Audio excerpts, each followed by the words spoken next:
dari definisi masalah sosial, faktor penyebab terjadinya masalah sosial, serta contoh permasalahan sosial. Sebelum dimulai, alangkah baiknya kalian mempersiapkan alat tulis dan buku catatannya ya, serta disimak dengan baik. Oke, yang pertama kita akan membahas definisi masalah sosial. Kalau kita pernah mendengar kata masalah, apa sih yang terlintas di benak kalian? Apakah masalah hidup atau masalah pribadi? Nah, kita sering mendengar kata masalah di kehidupan sehari-hari, mulai dari masalah pribadi, masalah sosial, hingga masalah lainnya. Maka untuk memahami topik materi pada hari ini, kita terlebih dahulu harus memahami pengertian dari masalah dan sosial. Apa sih masalah itu? Oke, masalah adalah merupakan kenyataan yang tidak sesuai dengan harapan. Contohnya nih, kalian menyukai teman kalian di kelas dan berharap disukai oleh si dia. Tapi ternyata dia tidak menyukai kalian, atau bisa dibilang cinta bertepuk sebelah tangan. Waduh, ini bisa dikatakan sebagai masalah loh, karena kalian bisa aja galau gara-gara ini. Lalu, kalau ada kata embel-embel sosial, kira-kira pengertiannya apa ya? Nah, yang namanya sosial biasanya berhubungan dengan kehidupan masyarakat. Bisa jadi kita memahami bahwa permasalahan sosial adalah perbedaan antara harapan masyarakat, yaitu nilai dan norma, dengan realita yang terjadi di tengah masyarakat.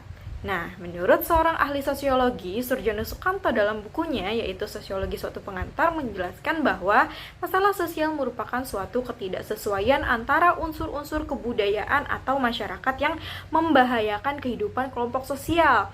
Jadi dapat dikatakan bahwa masalah sosial ini timbul dari hal yang tidak kita inginkan dan harus diselesaikan sebab dapat mengganggu kehidupan masyarakat. Dari definisi ini, masalah sosial yang sudah dijelaskan mungkin terlintas di benak kalian, kemudian kayak apa sih perbedaan antara masalah sosial dengan masalah pribadi?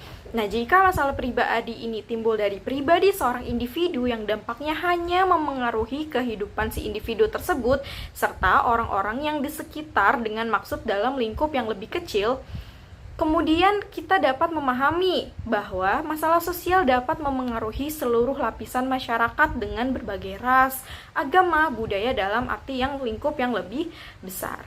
Nah, masalah sosial ini berkaitan dengan eksklusi sosial. Bila kita melihat kembali kepada masa lalu, telah terjadi berbagai masalah sosial antar kelompok di dunia.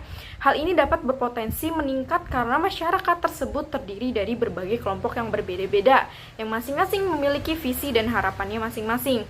Mau itu berkaitan dengan agama, ras, budaya, disabilitas, dan lain sebagainya.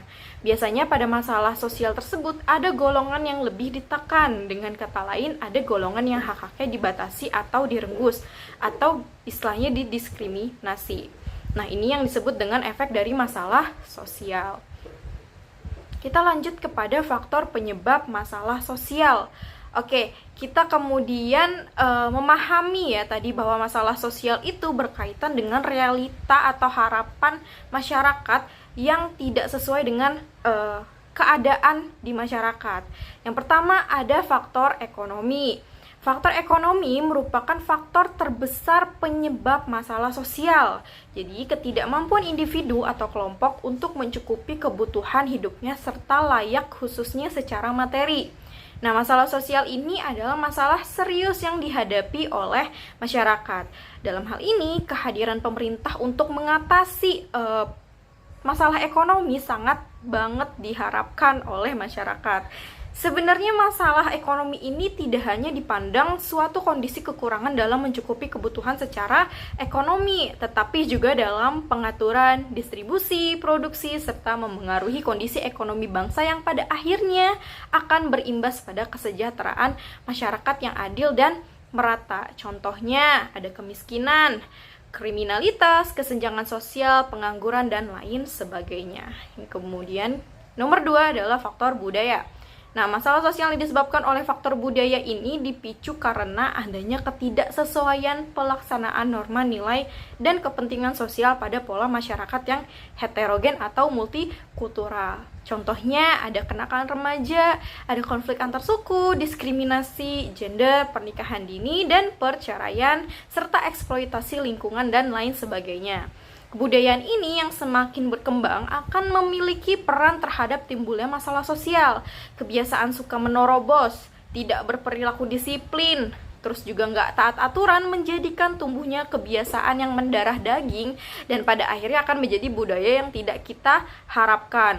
Jadi lunturnya rasa menghargai, menghormati orang lain, kepekaan lingkungan menjadikan masyarakat cenderung apatis atau tidak peduli dengan lingkungan sekitar. Dalam mengurus sesuatu misalnya akan lebih suka potong kompas atau mengabaikan proses atau prosedur yang seharusnya, maka merebaklah praktik-praktik percaloan, adanya suap, rendahnya budaya antri, dan sebagainya. Kemudian kebiasaan membuang sampah misalnya. Kita sering nih melihat di jalan, di angkutan umum, atau kendaraan pribadi, pengendara membuang sampah secara sembarangan. Ini akan menimbulkan masalah besar. Kemudian yang ketiga ada faktor biologis. Nah, penyebab masalah yang selanjutnya adalah faktor biologis. Masalah ini dapat timbul akibat adanya ketidaksesuaian dengan lingkungan yang berpotensi menimbulkan ketidakstabilisan kondisi biologis masyarakat, seperti adanya wabah penyakit menular, virus penyakit baru misalkan HIV/AIDS atau COVID. Oke.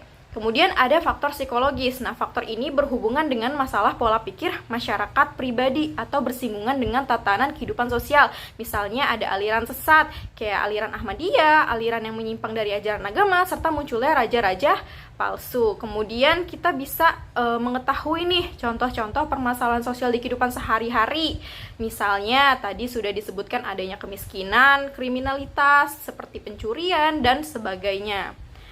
Oke. Baik, mungkin itu saja yang bisa disampaikan pada materi kali ini. Akan dibahas lagi mengenai bentuk-bentuk masalah sosial serta dampaknya serta pemecahan masalahnya di minggu berikutnya. Saya akhiri, wassalamualaikum warahmatullahi wabarakatuh.